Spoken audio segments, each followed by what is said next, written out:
See that little structure inside of it? Just broke it. What is that structure? There it is. It sets right in this canal. Any guesses? Semicircular canal? What's a semicircular canal? It's for that equilibrium. Now my nose is running, my eyes are dripping. I'm a mess. Let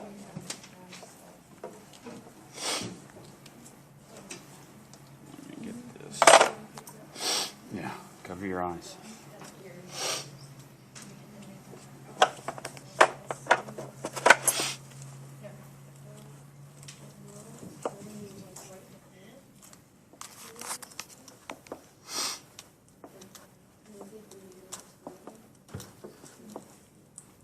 I laughed at them whenever they said we had to wear goggles in lab.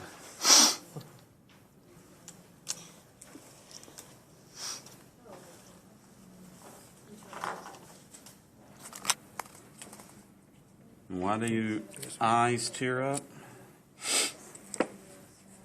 Why does your nose run whenever you're crying? I'm not crying, by the way. How does tears get down into the back of your nose? Lacrimal glands and a lacrimal canal that runs from right here in your eye through what bone?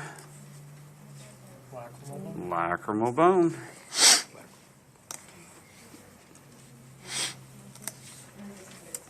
There used to be a guy many years ago that said he had magical powers and he could turn pages based upon his mental ability.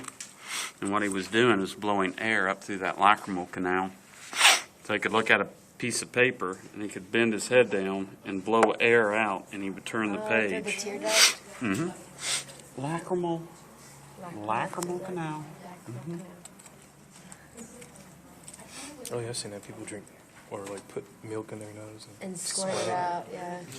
Oh sure, you had a better story than mine. It's like on Guinness Book or whatever. When that show, that Ripley's Believe It or Not show was on. Yeah.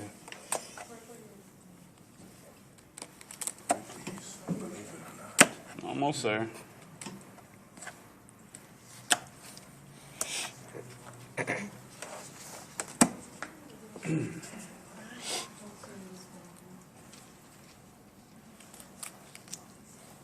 All right. Whew. I'm sweating.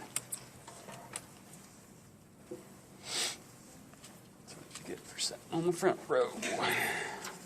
All right. So you have nares. This takes chemical cues from the environment, and then it converts it into electrical energy. It goes from there through an olfactory tract right there into what a lot of the old textbooks would refer to as the olfactory lobe. But I don't want you to know it as the olfactory lobe. I want you to know this as the cerebrum, because you have a cerebrum. And this is a homologous structure. Here's the cerebrum. If we come back just a little bit, and this area right here is going to be the thalamus region of the brain. Come back a little bit further, you're going to have an optic lobe. Notice how they're paired. Cerebrum, optic lobe, thalamus, and then this big, you can still see that there's some bilateral symmetry, but it almost looks like one lobe here. That's the cerebellum. So, can I borrow your pencil? So, even in the tiniest of fish, when you grab out a brain, it's going to look like this. Cerebrum, optic, cerebellum. Okay? The additional lobes, see how this is coming out this way? These are the vagal lobes. In some of the textbooks, they'll call it the auricles, but that's kind of silly, because an auricle is anything an ear-like. See how that's an ear?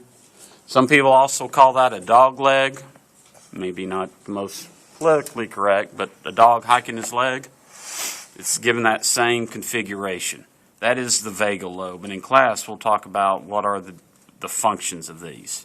If you lift up the cerebellum, there's a little nub at the base.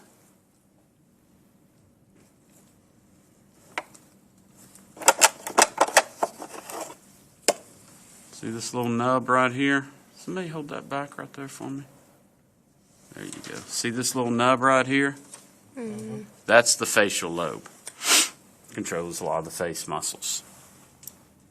Vagal, facial. This is a medulla oblongata right here. Medulla oblongata ends and the spinal cord begins once it goes through the magna foramen of the occipital region. Okay?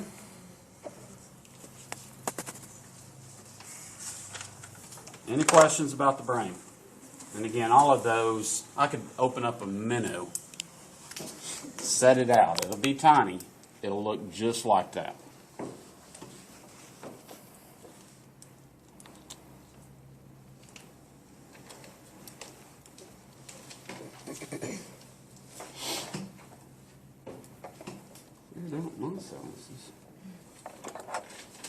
Anybody else stopped up? Put your snout right over here. So now, taking out the eye, notice how you got a lot of muscles attached to it? All kinds of muscles attached to it. Except that one. That's actually the optic nerve. All the rest of the